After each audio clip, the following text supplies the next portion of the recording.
Hello, and welcome to Conversations with Linda. I'm Linda. You know I love a good conversation, so let's have one.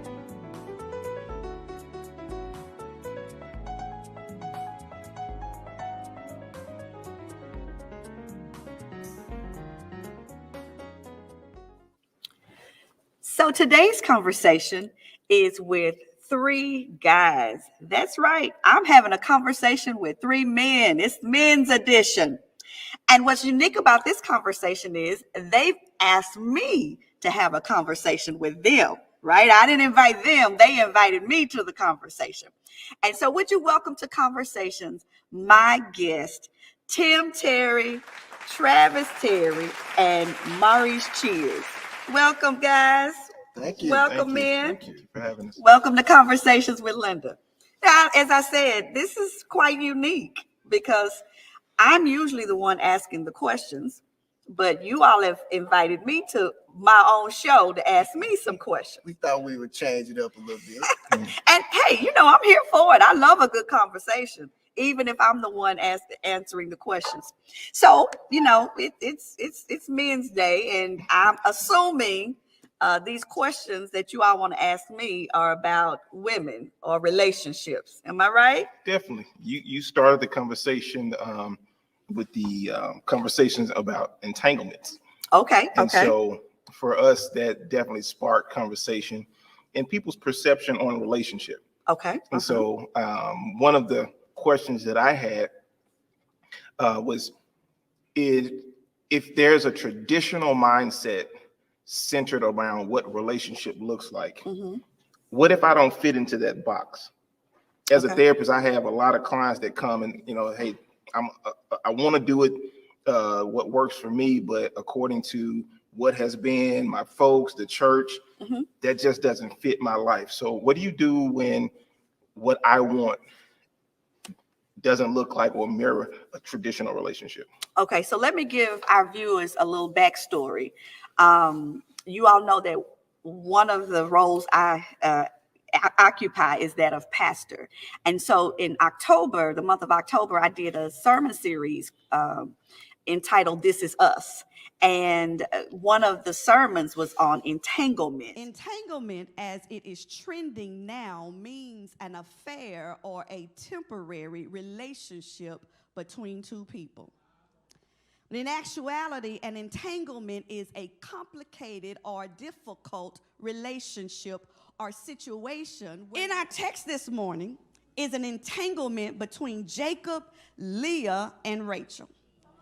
It fits both descriptions of an entanglement because it's a complicated, difficult marriage that is sucking the life out of each party. And it is also a relationship of outside relationships with other women to cope with what's going on in the marriage. So the question that Tim is asking me is relative to, he's telling us that's how all of this got started. So I just want y'all to be clear that that's where this is coming from. And so your question to me is, what if a person comes and they want something that doesn't fit in the traditional box? Am I right? Mm-hmm. And so here is where I land on that. It's not up to me to determine a person's preferences or how they function in their relationship, because I recognize everybody doesn't have a Christian worldview, right? But now when they come to my church, then they are stepping into the box of Christianity. But outside of that box, if they are not members of our church, they're saying they're not Christian and they don't ascribe to a Christian worldview, then what I would say as a therapist now is, let's talk about your worldview. And what's important now is that your mate agrees with that worldview, not whether I agree with it, but your mate. And let me just say that I've seen some situations where, and this is no disrespect, but this is just a real fact, where a Christian woman marries a Muslim man. And this happened in a situation that a member of not our present church, but another church. And she thought the spiritual piece did not matter, because as long as they loved each other, then it didn't matter their view on God. But it was their view about God that ultimately determined their view on marriage. And ultimately, they got into the marriage, and believe it or not, what she thought was going to be a monogamous relationship turned into what he believed was what we would probably call a polygamous relationship, because his religion said you could have more than one wife. So that's where it comes into play, is that in my box of my church, we're ascribing to Christian values, Christian principles. But outside of that, if a person is not a Christian, I have room for them to determine what works for them. That makes sense? Makes sense. So you think my sermon was too hard? I'm not saying it was too hard. I think for people that are from, the Black community, the Black church heavily influences sexual preferences, what I show you. And so my take on relationship, it comes from that. And so when church is saying like, hey, this is what relationship God expects of relationship, however, that doesn't align with who I am, what speaks to me, then I think people struggle with that. Okay. And so they show up one way at church, but they're living and having to sneak and having to do other things because that doesn't really resonate with them. And so, and I know you all have other questions that you want to ask. I think what we have to consider is we all struggle with that, not just about sexuality. For those of us who are Christians, we all struggle with commands of God that don't fit into our preferences, our desires. That's the whole idea of sin. Because if there was no expectation of doing it God's way, then there would be no sin. So I think we all struggle with that. So it's just not about sexuality. It's just, what if my preference was, if you do me wrong, then I can kill you, because according to my preference, I need vengeance is up to me. I should be able to take vengeance into my own hands. So we all doing it. And I think we even do that. I mean, if you think about it, I think we have that struggle even with the law of the land. When laws are enacted, we struggle with, but that's not my preference, because I think it ought to be justice ought to look like this. So if we expand that conversation, I think we struggle in many ways in any place where we have to conform when it's not our preference. So I don't know. I hope I didn't get preachy right there, but okay, come on, tell me what you want to ask me. So you brought up the word conform. So based on like we've been discussing with this whole entanglement. Okay. So a lot of questions come up about, especially in church, since we're dealing with the whole church series. Okay. What's the idea? See, I didn't know y'all were gonna take me to church. Okay, come on. That's Look, if you all have not seen, if you're viewing and you have not seen the series that I did, because maybe you're not a member of New Life and you're saying, well, what are they talking about? Go out there. I think it's on YouTube. Check out the series. I drew a hard line that whole month about relationships, and yeah, it was a hard line. And really I did that as more of a wake up call. I wanted to engage I wanted to provoke thought. I wanted to get the reaction, because I really wanted people to think about where we are as a people, as human beings, and what we're doing. Okay, so tell me about what else did I say? So tell me about your idea on oneness, because everybody keeps saying once you get married you become one. So the issue that I see is when you become one, the idea is that we're equal.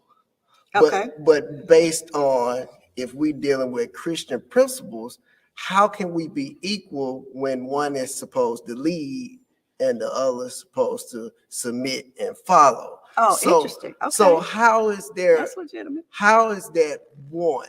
Okay. So let me say first, you spend a lifetime becoming one. You don't just because you say I do, you're one. All right. All right. When the Bible talks about becoming one, it's you're joining, you're merging, right? Together. And that's where that one is. But you spend the whole entire time of that marriage, 35 years, and we're still becoming one in many ways, right? So that's over a lifetime. Um, However, when you said about equality, I think that one, we have to be honest about the Bible is written from a patriarchal viewpoint, right? And so some of the language is very biased and very patriarchal. Very, yeah, it's very sexist. We can be honest about that. But I think so. When you think, when I do premarital counseling, I talk to couples like this. Say, for instance, you're on a highway and there's 2 or 3 lanes. Let's just say 2 lanes to keep it simple. And then the 2 lanes go down to 1 lane, right? Maybe because there's a roadblock, there's there's an accident, whatever, that those 2 lanes become 1, merge into 1. Somebody has got to give the other the right of way to get in there. There's just no way these 2 cars are going to occupy this 1 lane. So it's a either I'm gonna get behind you or you're gonna get behind me so we can get where we're going.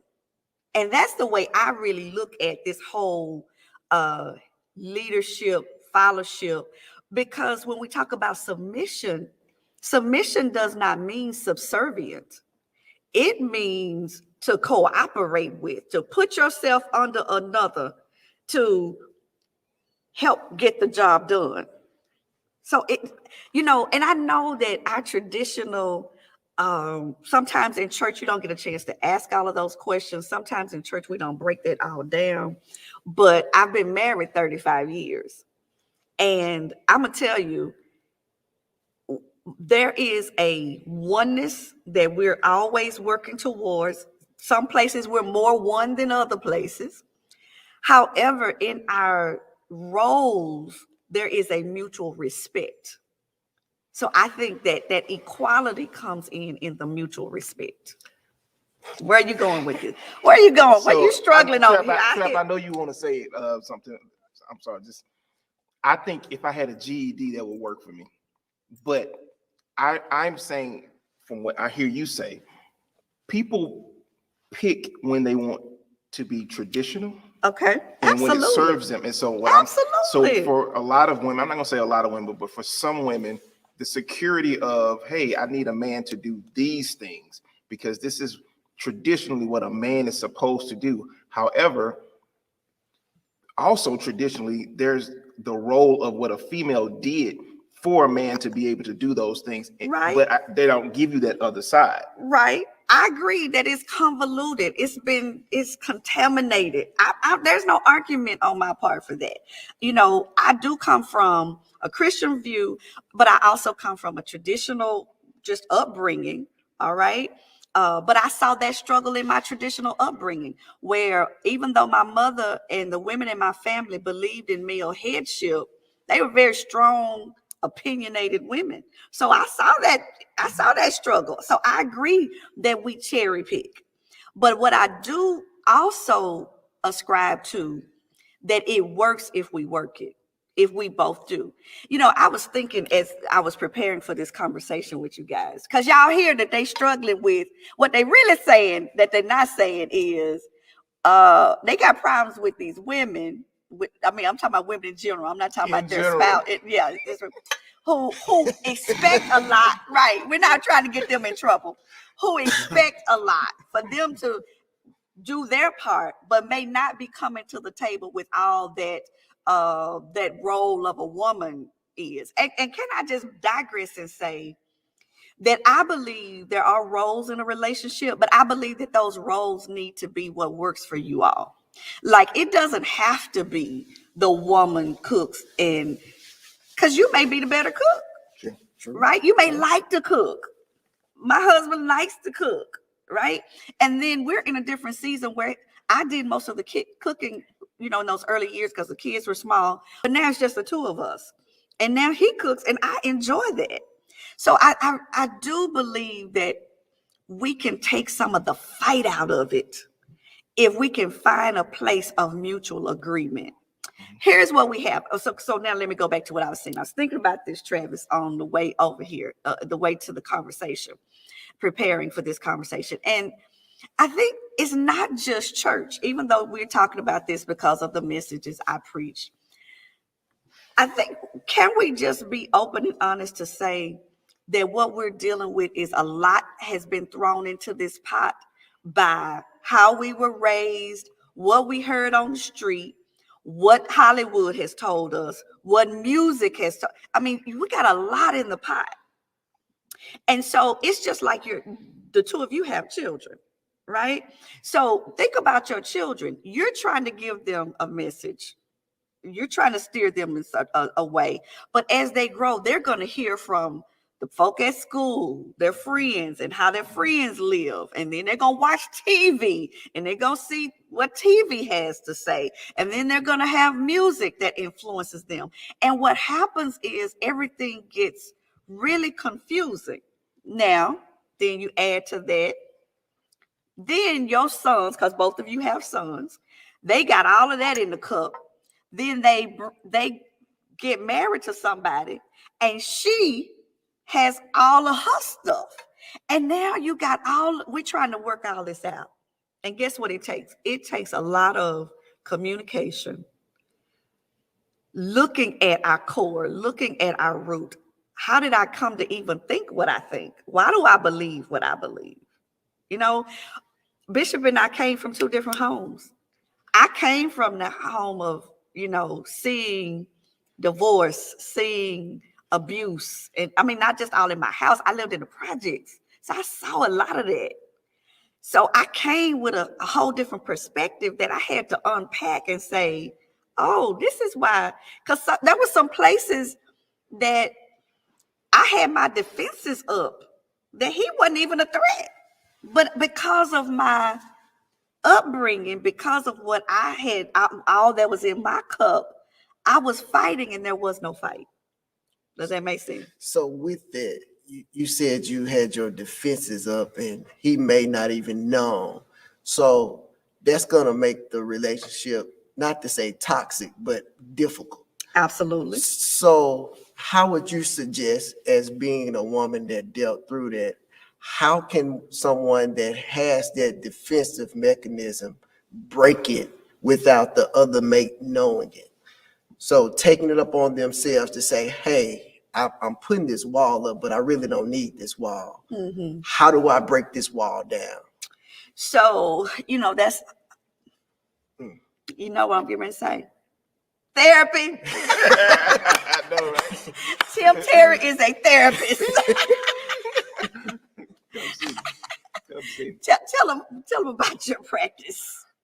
Transformation Consulting Group. We deal with relationships. We deal with family systems, because a lot of what we're discussing, it's family systems. And so what's disseminated from church goes to mom and dad disseminate that to the kids, and so on and so forth. So it's really domestication on whatever that message is. So you're asking, but can we add some other elements other than church? Because we keep making it about church, but it's a lot of influencers. You're absolutely right. I'm not saying that to single out church. I only say church because for the Black community, church is the largest influencer in the Black home, the Black community at large. But you're absolutely right. Our music and everything. So look, they're telling me I got to take a commercial. We're going to stop here for just a moment and we'll be back, because I think we're getting ready to go deeper into this conversation, because they don't know it, but I got some questions for them too. We'll be right back. Have you missed any of the past episodes of Conversations with Linda? So many topics have been covered. Relationships regarding daddy issues and Black love, family and tax law, all things HR, entrepreneurship, and much more. Go to our YouTube channel to catch up. And don't forget to subscribe and share. All right, we're back with Conversations with Linda. I have the distinct privilege of having these gentlemen on with me in this conversation. I said before, they asked me for this conversation. Tim Terry, Travis Terry, and Maurice Cheers. Again, welcome to Conversations. And so we've just been kind of going back and forth with this whole idea of the influence. I think that's where we stopped him with that the church has had on the Black community. But I think we need to add to that list of those influential elements on our community. We got to add the streets because everybody ain't in church. And I just gotta say that now, because you all may be looking at me from the church orientation, but I got a whole nother side of me that is totally street orientation. And y'all know there's a code in street that's totally different than the code in church. And can we say that it's that has influenced a lot of our, okay, y'all gonna fight me on this, but our Black males. It's what they've heard in the barbershops. It's what they heard drinking, sitting under the tree. I mean, just come on now. Come with me. It's what has been handed down. What you getting ready to say, Travis? Come on up in here. Okay. Well, I'll be transparent. I think, honestly, the way men interact with women in our adult age, it's based off the experience of the first woman in our lives. Okay, interesting. Talk more about that. No, if you don't have a great relationship with your mother, then you carry that. Sure, you harbor that. For a long time. And so mama issues. Yeah, or grandmother or auntie, whomever. I know people who've been molested by, their uncles, wives, or what have you, and they carry that, they harbor that. And interesting perspective. I've been able to talk to some friends about getting some help because it's no point in you beating on women. Okay. You know what I'm saying? Like, first of all, it's a coward's move. Yeah. Second of all, there's some internal issues that you have going on that you need to fix. I would buy that. Do you think more men are struggle with mama issues or daddy issues? It's complex. Okay. It could be a little bit of both. Okay. I'm gonna say it's mostly daddy issues. Yeah. By statistics, you can support that because most Black homes, they didn't have a father for multiple reasons. Yeah. Not to just say they all locked up, but they just wasn't there. They didn't get married. They had a child at an early age. Yeah. They grew up and grew apart. Yeah. So the father just is absent. Most of the times when you think of a Black home, it's the mom or the woman that raised the kids. So I would say more than likely that it's more on the father side than the mother side of just being absent and not being prevalent in the household. That may be true, but then oftentimes because of the single mother household, the woman often overcompensates. Because of the father not being there. Yeah. And so that in turn can be damaging. Every child doesn't respond the same. Absolutely. You have to reach every child. Do you think that see, now I'm flipping this. Do you think that walk slow? Do you think that a woman can successfully raise a male child by herself? It's a loaded question, Pastor. Is it possible? Sure, but that's not everybody's story. Well, I mean, we know it's not. There are always exceptions to the rule. Absolutely. I can say that the reason I'm fighting so hard to say that this is not just about the church, Tim, is because my daddy was not a church man. And I know for a fact that his thinking was, and not just him, but a lot of the men in my family, it's from the streets. It wasn't impacted from the church.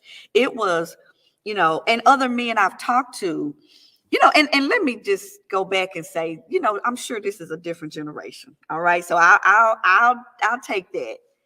But a lot of men have gotten their ideas of what relationship, is how to treat a woman from other men. And so for the man that said you don't tell a woman how much you make.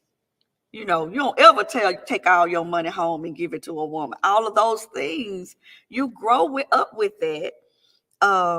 If you saw your dad didn't come home on Fridays when he got his check, right? Then you just start thinking this is what manhood is.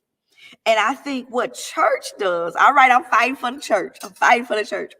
I think what church does is gives us another perspective that of looking at relationships in a different way that brings hopefully another respect to relationships that for men who haven't been raised in church. Okay, I feel the fight coming. Come on. Not a fight. It's not a fight. I think what you're saying, it definitely goes both ways, because what we see, you're right. It's taught from other men. We hear from other men, but we also hear damaging things from our moms, from the women in our relationship. I agree. The women hear toxic things from other women. Absolutely. And so when we come together, we have this convoluted idea of what relationship is. And so one of the first things I'll tell a couple is, hey, you both come from two different blueprints. Okay. And so my thing, your thing, and we're fighting because we're forcing or attempting to force each other to fit into these blueprints instead of renovating the blueprint that's going to work for y'all. Y'all got to make the thing work for y'all. And so with that, I got something to ask you, because that's a really good point. Go ahead. He said 2 blueprints. Okay, so the therapist said that. Has being a therapist with your training and your practice helped you be a better husband? Do you think? Yeah, my wife probably would say slightly, but yes, because sometimes I don't see her point until I have someone else sitting on my couch, and I'm like, that's what she was talking about. But why not? Why do you not see her point? Because of something that you've shared before. Men think blue, women think pink. Okay, all right, you got me. So sometimes I but just you a don't see it. therapist. What that mean? I am some little demigod. But you know the psychology of the mind, so that doesn't. Because sometimes I feel like I feel like being petty. Sometimes I know that if I respond a certain way, where it's going to lead. But sometimes I have time for it. Yeah. And I just, hey, we do what we doing today.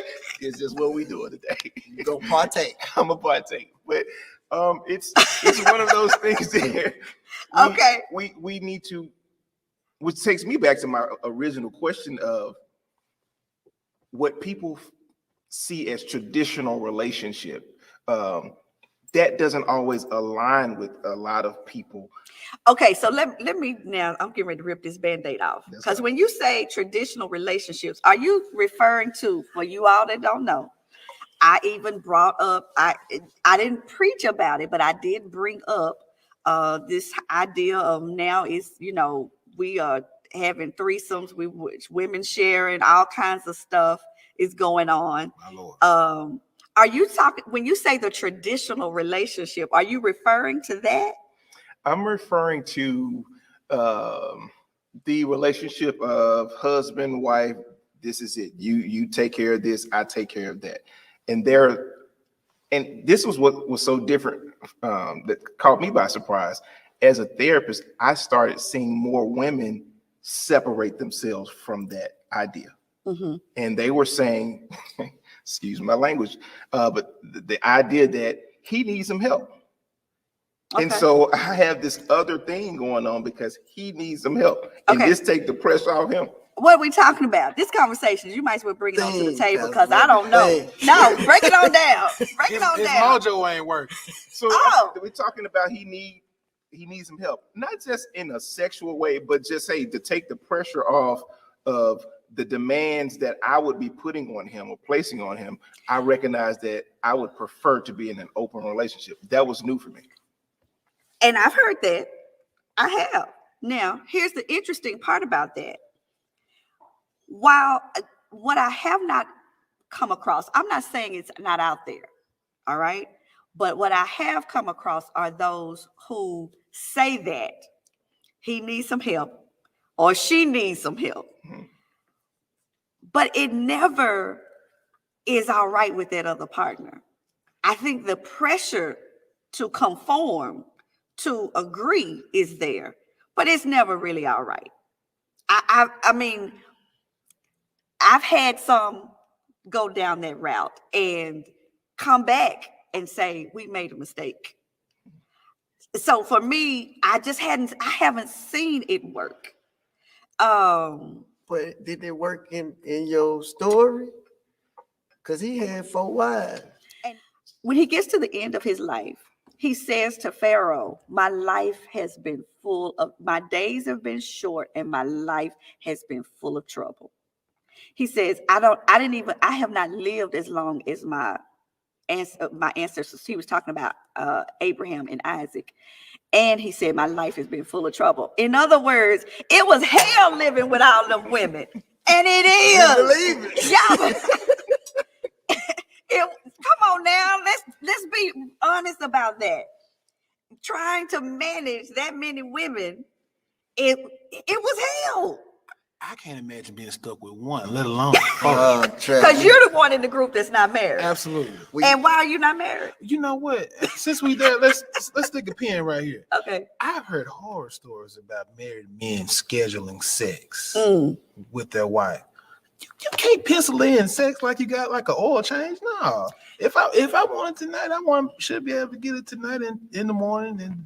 So, and that's very true. You raise a valid point.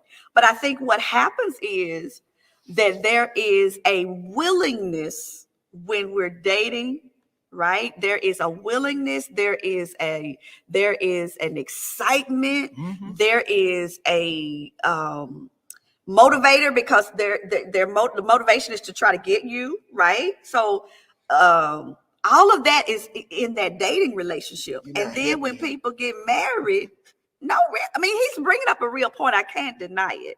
When people get married, there's no more chase. There's no more, I got you now. And then all of the busyness comes into play because now it's like we go back to regular life. See, what we're not admitting is when we were dating, we were adjusting our schedules to be with each other. Correct. We're not as willing to do that then once we get married. So I agree with you. That needs to be worked on. Absolutely. And women tend to have that issue more than men. Yeah.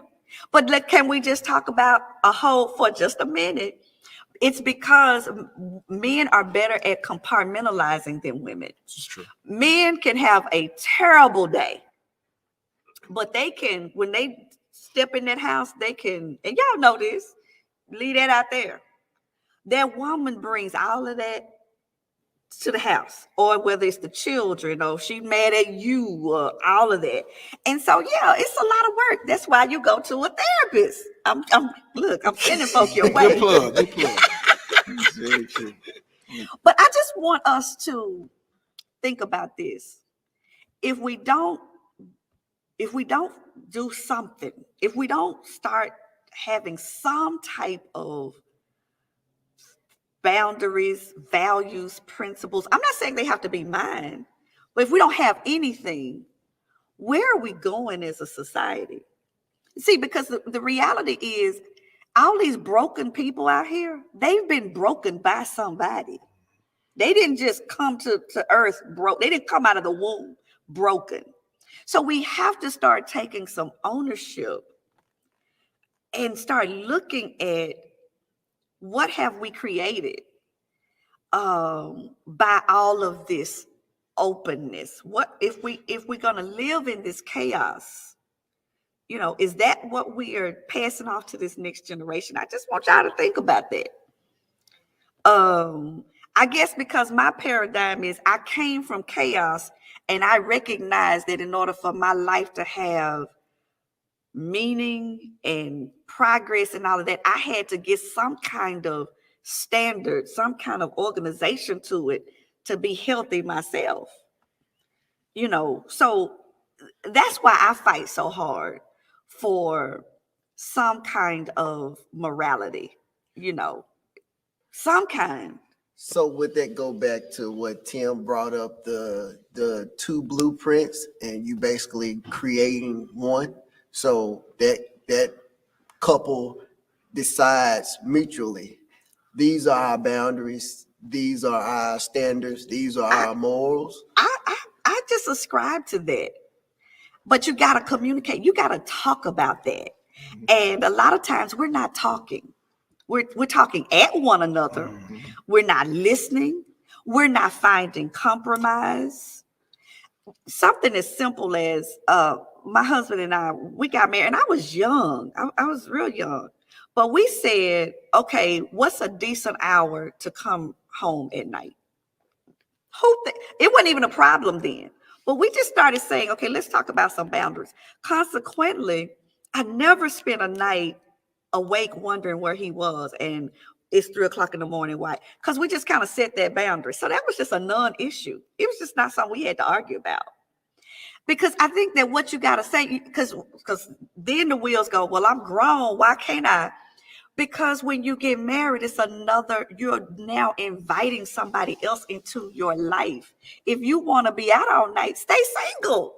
How about that? So I think that speaks to what Trap was saying. Like when you have, not saying that you have to conform, but when you're dealing in relationship, it's like, what is the incentive to get married when there may be some hard yeses for me and a hard no for her? So if we're in those hard places, like what's the point of getting together if we have to constantly battle to see who's gonna come out on top? You know what I mean? So are you feeling now that marriage is outdated? Are we moving into a world where folk won't get married anymore? Walk slow. Well, we already married. So we already. But I mean, is your outlook that marriage is outdated? Have we evolved as human beings to a point where we shouldn't get married anymore? Is that what we're saying? Tim throwing that over there. Yeah, I noticed he kind of tossed that bone like that. I don't think it's growing to a point that marriage shouldn't exist. I think it's more of how marriage exists. Okay. So you can't, back to what he said, thinking traditionally, and with your example where you had the Muslim and the Christian, and once they got into it, they saw different lines. So it's not to say that marriage won't be in existence 30 years from now. It's how it will look. And based on our conversation, it's probably going to look different if you want it to be successful.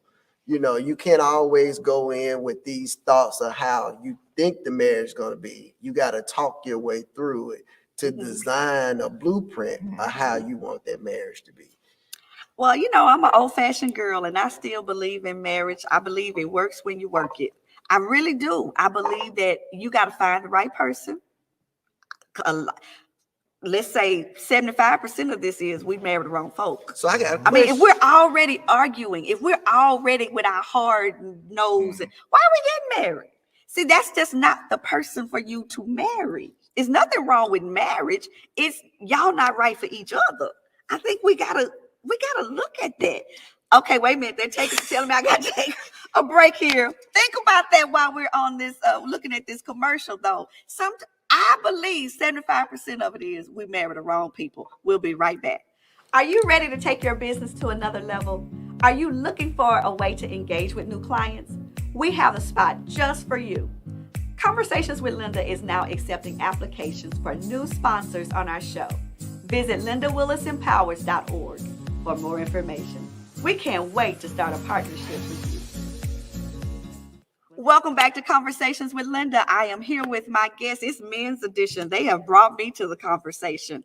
I got Mr. Maurice Cheers, Mr. Travis Terry, and Mr. Tim Terry. And we're talking about relationships. And I'm asking the question, is marriage outdated? Have we evolved to the point where we don't feel marriage is necessary anymore? And what do you say, Maurice? I think it'll be around. That's why I got a question. Okay. Give me your question. So, you said you're a traditional lady. I am. So how you feel about all these proposals? Now the woman is proposing to the man, because I wasn't proposed to. I got down on my knee. Absolutely.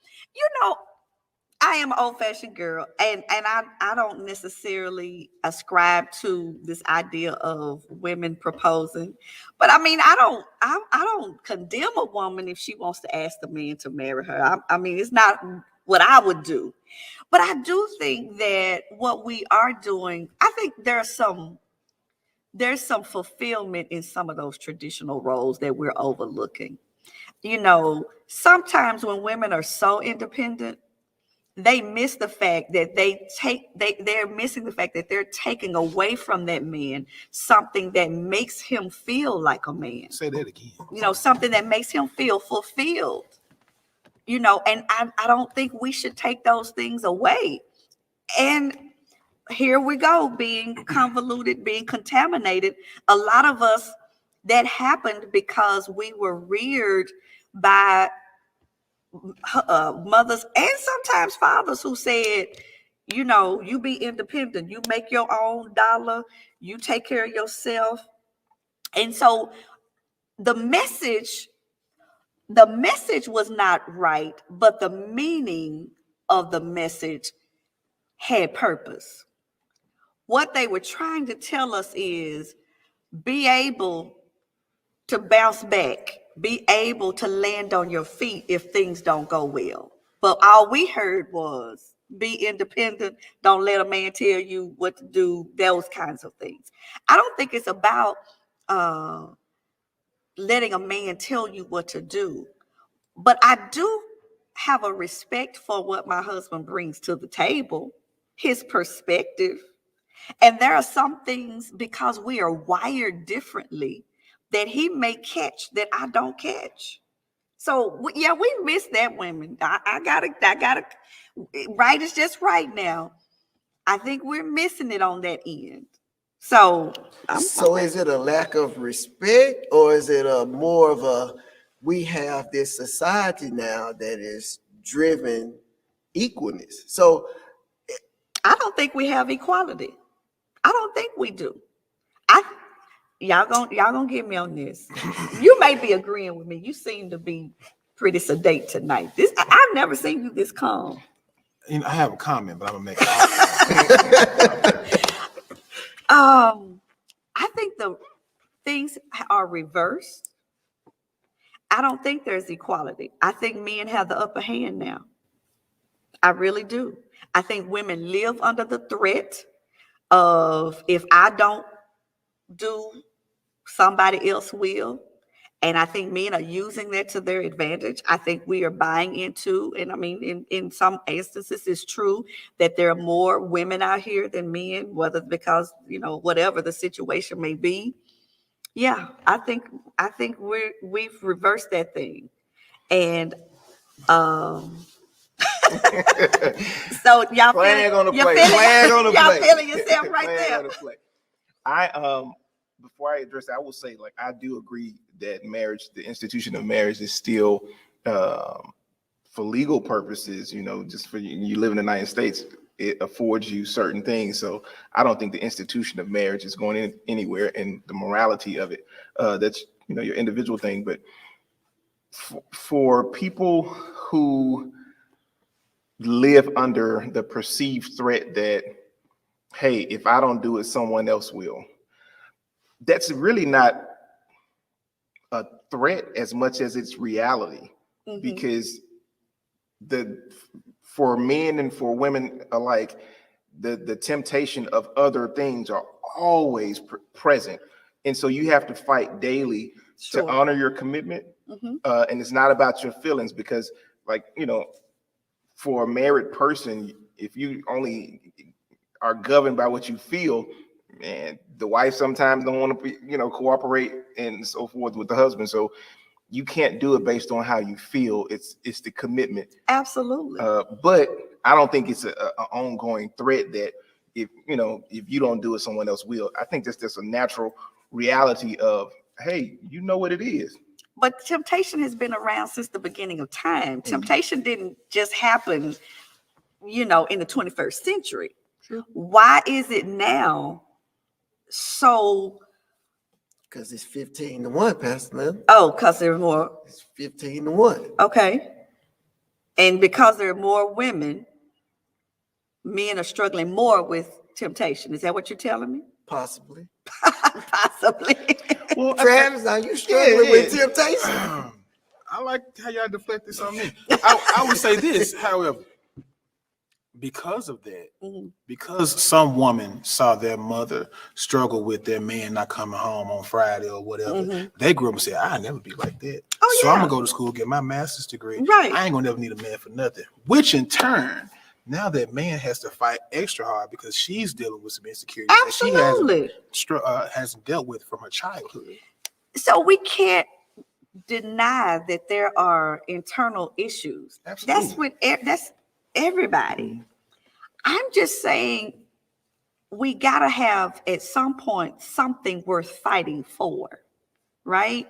Because it could be that, it could be her own self-esteem, your self-esteem, it could be all of those. But when you enter into marriage, what you're saying is, I'm committed to this. It doesn't mean temptations don't exist on both sides, let me say. But I'm committed to this, right? I talked to a friend of mine who didn't start out well in his, marriage and all of that. Now he's further down the road. He's in another marriage and, has those regrets. But he was talking about, and I've had this conversation with many men about, you get down the road, you get older, and you realize there are some things that are just worth the discipline, worth because ain't nothing out there. I mean, after you have that little fun, I'm trying to look, y'all. Now, y'all know this is conversation with Linda. This ain't New Life Church. This conversation, Linda. After you, as you get older, you begin to really understand life. And it's just all of it looks the same. All of it is the same. I mean, you've had one, you've had. I don't know about that one, My mama used to say, you turn the light off, it's all the same. It's over time. When you're young, you're impressionable, right? You you're experiencing things that you've never had, right? But once you find yourself and you get, there is a fulfillment in sharing your life with someone that you're compatible with. True. I'm not saying sharing your life with somebody that y'all arguing and bickering and fighting every day. Absolutely. But I totally agree with that. Like you said, becoming takes time. It's a process. Yeah. I think for this generation and generations to come, even before us, there's been a shelf life on the becoming process. Okay. And so we've seen the becoming process become this to like, I ain't got to take that. And so marriage That's a very good point. Marriage now has to be incentivized. Like, what do I get out of the deal? Like Trap is saying, if I got to negotiate with my wife, what's the point? Okay, so I can take that. Now, I do love that point that you made, that the becoming the time span is shorter. So people expect so much at the point of saying I do. When there was, for those of us who are a little more mature or maybe been around longer, there was you had that understanding that this was a lifetime. So that's a very good point. But now let's look at this. If there is no incentive, then on the flip side of that, I don't need to be giving you everything that marriage affords without you giving me marriage. See, I think that's a problem. That I shouldn't have to act like wife and I don't have no papers. And so we gotta know that. We gotta say, if you want to live alone then. Let's, whatever. As opposed to now, I gotta treat you like you my husband. You look like you want to say something. What you saying? Now, I'm gonna say this. There's a reason FedEx give you 90 days for a probationary period. You got to work that job. They got to see if you even worth hiring. So within that 90 days, they're gonna figure out. What I'm saying is, you want me to be your husband? Show me you could be a wife. Matter of fact, not a wife, my wife, because there's a difference. So that goes back to that traditional. You know, the So, traditional are y'all was, saying there's a different type of woman out here? Is that where we're going with this? Is there a different type of woman?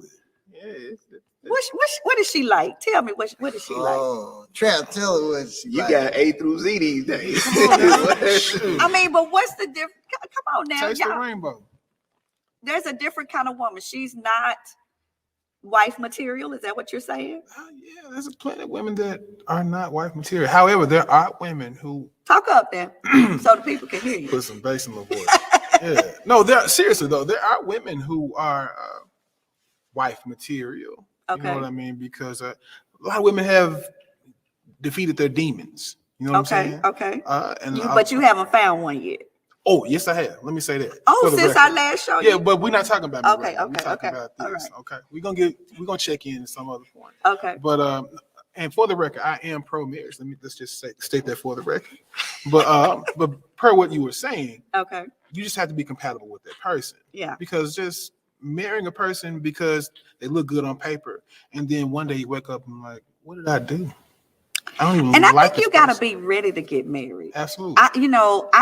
This is, I think, a downfall, if maybe a drawback for women, that women are wanting men to get married that are not ready to get married. And I think sometimes you just got to accept that this person is not there yet, as opposed to forcing them into a marriage, right? And then you still got all of that fallout because they weren't ready. The problem with that is she's also thinking about her biological clock. So if I'm waiting on you, you're not ready. I get over 40. I haven't had children. I mean, what do we do with that? It's very valid. I think it's a part where, like you say, the compatibility piece, you hope that it's there up front, but your boundaries, having those type of forward conversations, insightful conversations of the what ifs, some boundaries. And I like that. And that's what Bishop and I had. So I want y'all to think about that.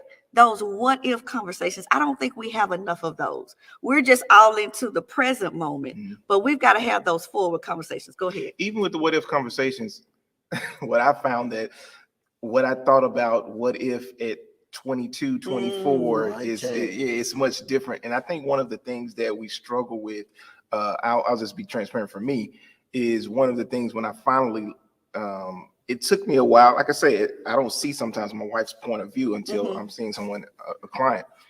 Unfortunately, we've already come to blows, right? Sure. And so having to suck up my pride and my ego to come back and have that conversation, that's difficult. Why is that difficult? Because he's a man.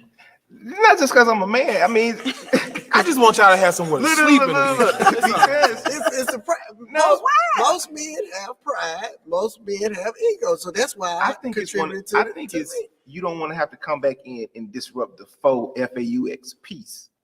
If we didn't already argued about it and done with it, let's not revisit now I got to come back and talk about it again because it could go ugly. But again. she has not forgotten about it. It's still there. That's why I said faux piece. But that's the thing with couples. We don't actually learn those skills. We're not taught those skills, conflict resolution. And so when we get together, we're just kind of battling. So it's hard for us to come to our blueprint. It takes us a while to become. And like I said, the unfortunate part is that shelf life is just a little shorter, but you're absolutely right. I'm fighting for marriage, and I got these two married men here and one single guy, but he said, he sounds like he's gotten closer to the altar. Yeah, walk slow with me, Pastor. Walk slow. I got a question for you. Okay, all right, I'm here for it. So you asked about the new woman, new wife. So what's the definition of a wife? Like what does a wife do? She's your counterpart. I mean, for me, because you started earlier in the conversation asking about oneness. I mean, you become a team. And so you don't even have to look at that from a spirit. You don't have to be deep and go spiritual. When you talk about a team, you guys understand football. The team first has the same goal. That's to win the game, right? not to destroy each other. We're to win the game. I watched the movie. I don't know if y'all have seen The Harder They Fall. Have y'all seen it? Yeah. Good. Oh, great movie. But there's a point in the movie where, and I won't give it away, but where two of the people, they're not husband and wife, but they got a thing, and they're having to fight everybody else. And so they're back to back. She's got her gun and he's got his gun, and they're back to back shooting the enemy. To me, that's marriage. That's, I got your back, you got my back. And we fighting off everything else out here in the world, everything that's pulling at our marriage, everything that's coming against us, not just people, but what we are trying to get somewhere in life together. And when you understand that, you understand sometimes I'm playing offense, to go back to the football analogy, and sometimes I'm playing defense, but we're all still on the same team. Sometimes I get the ball and I'm the one running the ball down to the end zone. And you got to be all right with that. It can't be, why not me? If you're the better one with the finances, then do the finances. I think we gotta have that type of mentality for marriages to work. That's not a church problem. That is to me, that is a mentality that we have to adopt for anything to work that we call being on the same side. I mean, we can look at that from a racial situation. We can look at that on so many levels that we got to ascribe to. So, I just think that we got a long way to go, but we cannot, I'm just going to come on out of here and say, we cannot give up on the institution of marriage, because marriage is not the problem. People are the problem. I just believe that. That's me. I'm just an old-fashioned girl from Dallas, Texas. Hey, Oak Cliff. Our question today comes from a viewer in Little Rock, Arkansas. Hey, Linda, one of your male viewers here. I'm in a new relationship and want to find a great Christmas gift for my girlfriend. Any suggestions on what I should get her? Well, hey, Little Rock, Arkansas. I'm so glad that you're thinking about your girl at Christmas. I would just think of a gift that would appeal to one of the senses, sight, hearing, smell, touch, something like that. So when I think of those senses, I think of maybe perfume for smell, maybe for sight, looking at tickets to a play, hearing, AirPods. Think along those lines. Even touch, a comfortable robe, or something like that. Just something that you think would appeal to her right off in her senses, because y'all still got to get to know each other. And so as you get to know each other, you'll know more about her taste and her style.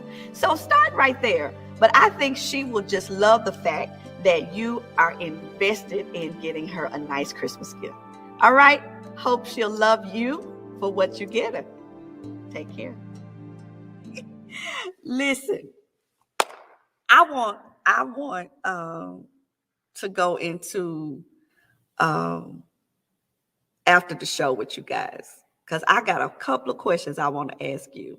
Hadn't this been wonderful? I mean, you're hearing it, and listen, they are really not giving you the full brunt of what I get from them when they're arguing with me. They've been kind to me around this table today, but interesting conversation, a lot for us to think about. I want to ask you, and you can hit me up in the feed, or you can respond on Linda Willis Empowers. Do you think that marriage is outdated? Are we evolved past marriage? Another question I got to ask for you, is it a different type of woman out here these days? Different type of man? How have things changed? I want to hear what you have to say. Has it worked for you? Let me know. Is all of this now, we're just too far gone. We can't pull this back in. We can't defeat this giant that we're dealing with as it relates to relationship. What about that shelf life? Do you think that we now shouldn't have tolerance? We shouldn't be long-suffering in relationships, that if it doesn't work, What you say, 90 days, I'm out? Oh. Is it, should you 90 days you get your money back? What? Probation. Turn the keys. Yeah, so I want to hear what you think. Talk to me in the feed or on LindaWillisEmpowers.org. Give me your thoughts. I'm going to bring these gentlemen back, but I also want to take a few minutes after the show, and I'm going to air this because I got a few more questions I want to ask them. All right. Listen, just for those of you who can't hang around with me, you know I'm out of time, but I'm never out of conversation. Have a good evening.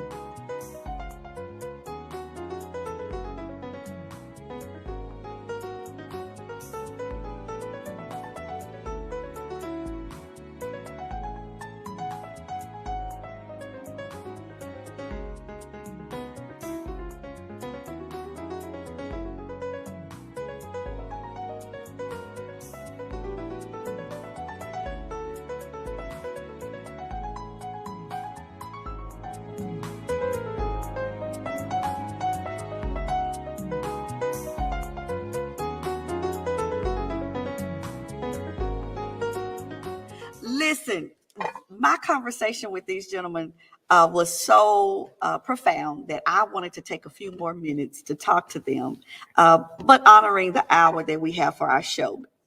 But since you're still hanging around, I got a few more questions to ask them, because what you may not know about these guys is that they are musicians. And they play in bands, and actually they're in the band of our church, but they have other outside gigs that, and I think that's an interesting part of their lives that I wanted to take advantage of talking about since I had them in this conversation. So, you know, we got Travis Terry, we got Travis Terry, Tim Terry, Maurice Cheers. And so thank y'all for giving me this extra time. I want to just talk a few minutes about that life of being a musician.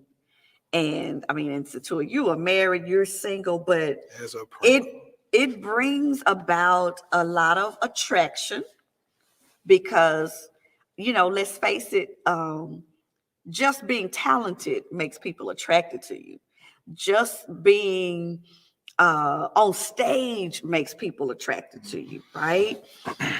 So you got groupies and all of that. And in our previous conversation, we were talking about all of the temptation that's out there, all the things that pull at you. How do you handle that? What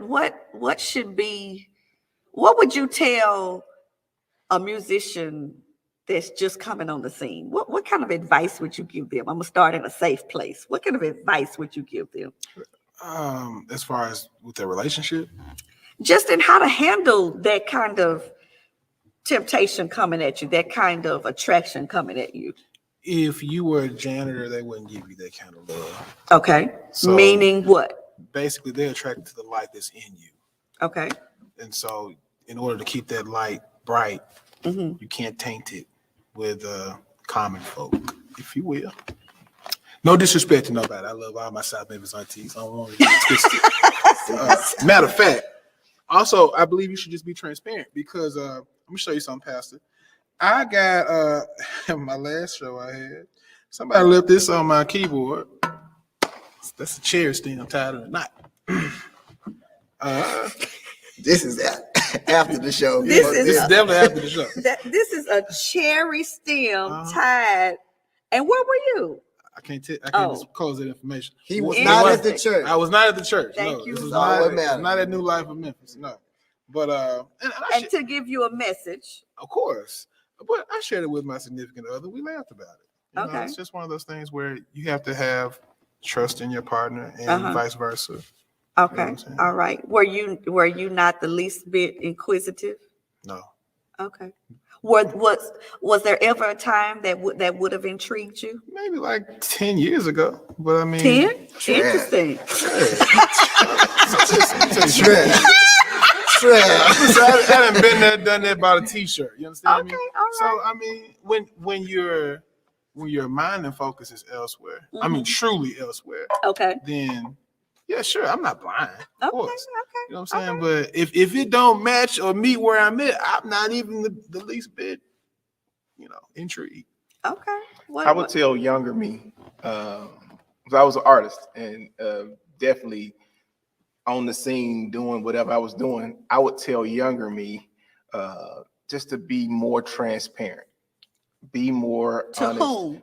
to whoever you're dealing with. Okay. Because I was going to do whatever I was going to do, but just to be more transparent with people, being more honest, because as a young musician, a young artist, you are, I want to say thrown to the wolves, but a lot of things are accessible to you. Okay. And that's exciting as for a young person. Exciting. Okay. It's very exciting. And so when you get into something like that, don't go into it attempting to make this something, that something, what it's not. That it's not. Okay. Don't give that impression. Don't give the impression. Why is it so hard for men to be honest?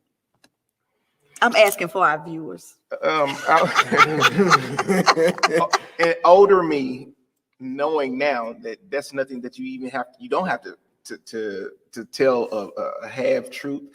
You can be lie. It's gonna say you don't have to lie. You can be upfront because people are going to choose whatever they're going to choose. But why do men lie?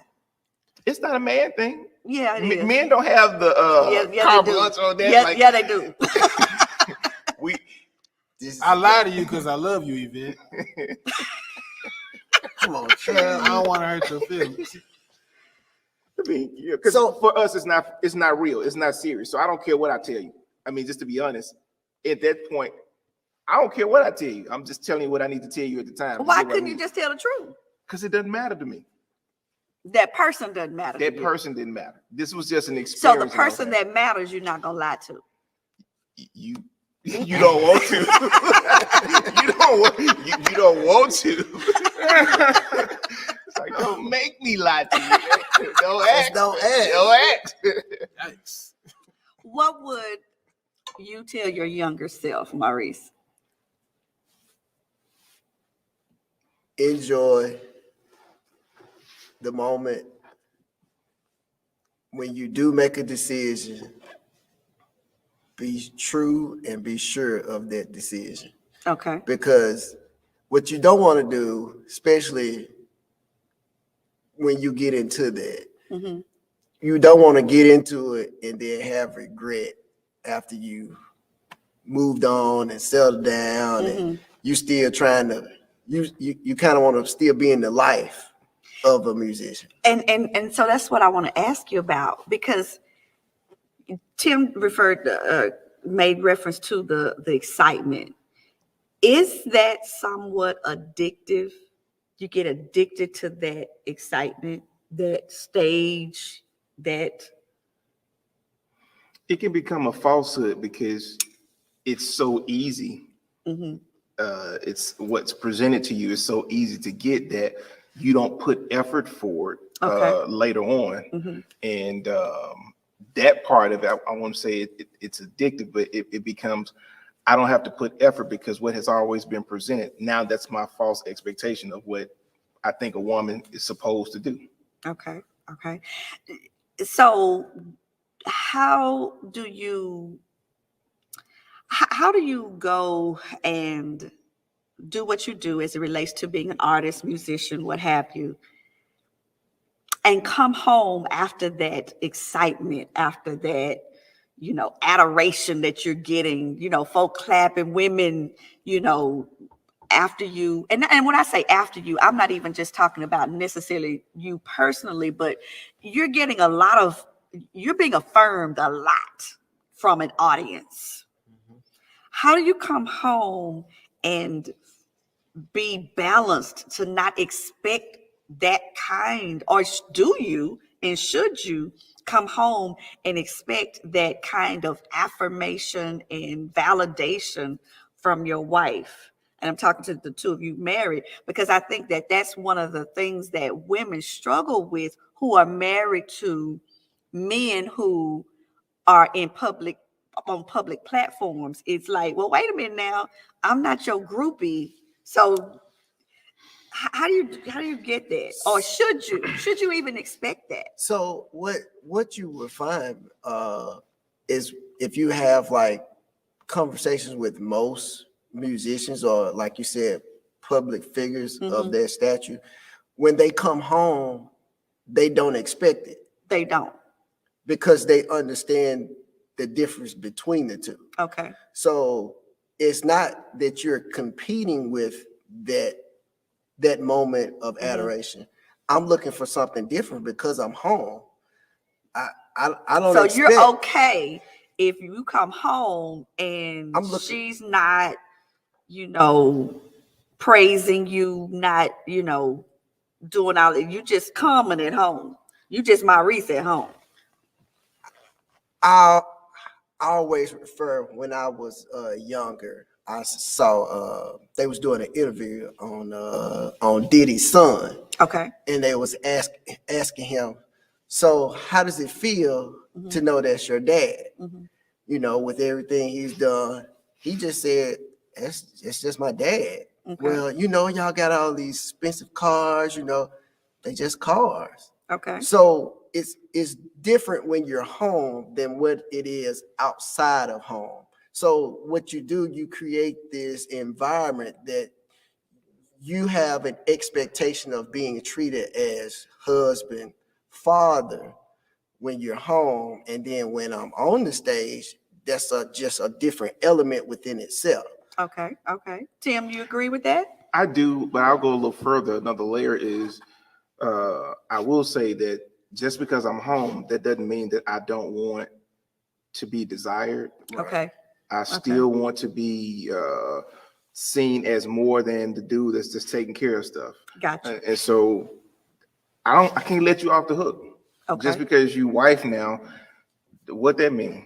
I mean, really, what that mean? But because it goes both ways. Yeah, because I'm still gonna do my part I still need to do my part to chase, to date, to pursue. Okay. But you need to do your part to make me feel, the emotional part that I need. Okay, I agree with you. I think that's the part that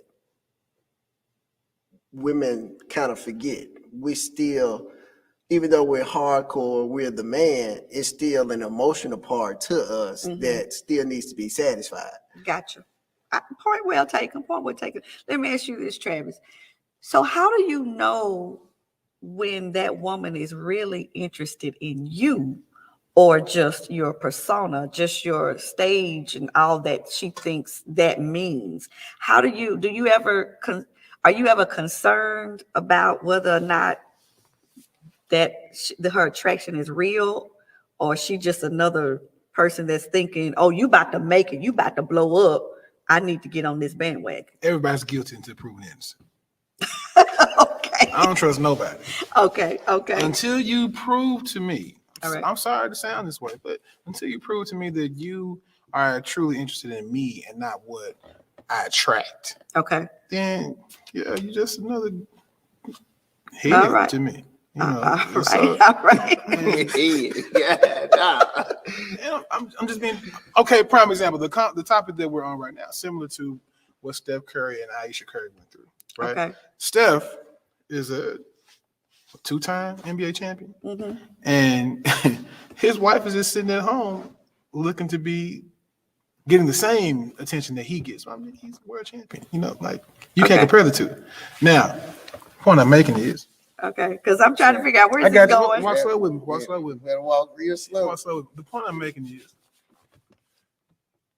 she couldn't just be satisfied that her husband is Steph Curry. You know what I'm saying? She wants to have that same light, which is the problem I have with a lot of women that approach me as a musician. You want the light that I have. Baby, I put in sweat and tears for this light. I worked hard for this light. Now, don't get me wrong. God ordains everybody. Okay. You know what I'm saying? But many are called, few are chosen. Oh, God, here we go. Travis talks in scriptures. It's a riddle. Did you get the message? I think I did. So, Travis, when you called, what did you tell him? Hey, man, I just gotta know. And it was on you, it was in you. Baby. You hear Okay, me? I hear you. So, dog. would you agree that it takes a special kind of woman to be married to you guys? I wouldn't say just because we're musicians. I would Mhm. say that it takes a special woman to be married to an alpha male. And Okay. most women they say they want an alpha male, but the things that come with an alpha male are he's very ambitious. And so he's always out pursuing. And so Okay. anyone that's out pursuing, their star is rising. And so that attracts people. Okay. And so if that's what you're attracted to, that's also what other people are attracted to as well. Absolutely, absolutely. So you don't think it takes a special woman to be married to a guy that is a public, not just a public figure, because that's one, but I mean, you all are in certain atmospheres, venues where a lot of single women are coming, and My Lord. you know, He has to have that conversation. He got to talk to her. I think we were talking about it earlier that you have to let her know, hey, this is not real. okay. But you got to know it's not real. Yeah, you have to know it's not real, but Correct. you have to also assure her that, hey, this is not real. They just want as Trap saying, they want to be in the moment, but that's not real. So Okay. don't take that personal. Okay, all right. But to answer your question, yes, because she has to have she can't have the common mentality. Okay, break that down for me. So common mentality is common household situation. Oh. Whereas, you go to work, you come home, that's it. Okay. A musician, a politician, Yeah. they go and come all different. It's kind of like even a doctor per se. Absolutely. If you got a doctor and he on call, Yeah. that's a different lifestyle. Like he might have to wake up at 3 a.m. because he on call. But can you mentally deal with it? Or is it gonna, as he said, play tricks on you? Oh, well, why he going at 3 a.m? That's his job. So it takes a different. And I'm going with you. Here we go. See? Here we go right there. Because the truth go coming. go back to what you said earlier, where you guys drew the line early on. You think that y'all set boundaries, whereas you had a certain time that you guys should both be at home. Well, yeah. I mean, we just determined that because for what we considered respect. Right. We didn't say that had to happen in anybody else's house, but what we consider respect, respectful. But I think too, just to add my little 2 cents in there, I think that it does take a special woman, and I think that relationship has to be strong enough on the inside for it to be able to handle the pressures on the outside. And if we don't do the work of strengthening the inside, then it is going to break under the pressure of the outside. And I don't know that always takes place. Even when I watch, I don't know if you all have ever watched a lot of the unsung episodes. I like to watch unsung because it gives you the behind the scenes, the backstory of people who we saw just on the stage, all the glamour, all the, what we consider success, and then they crashed. And we're trying to figure out what happened, right? A lot of those people who were in the music industry, their relationships, very few lasted because it couldn't handle the weight of the outside pressure because the inside wasn't strengthened.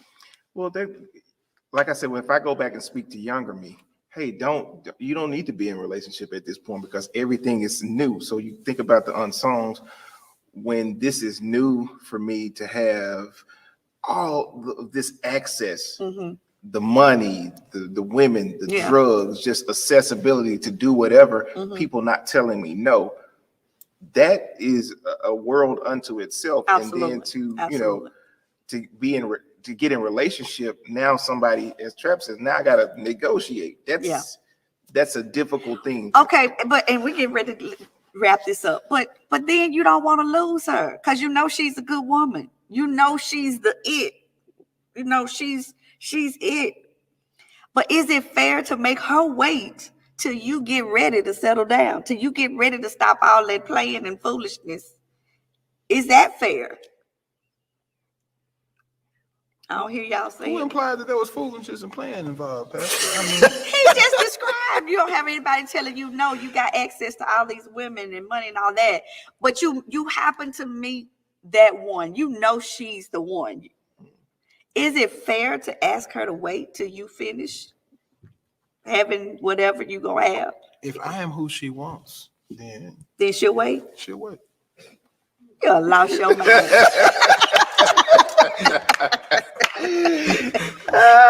Lost your mind. But you know what? I know we got to go. We're wrapping up here. But I think you, Maurice was talking about relationship, the traditional part of it, or your expectation of relationship. There are people like the billionaires, right? These high-powered couples that have relationships where it's known this is our arrangement. And I think for musicians, can I just be honest with you on that?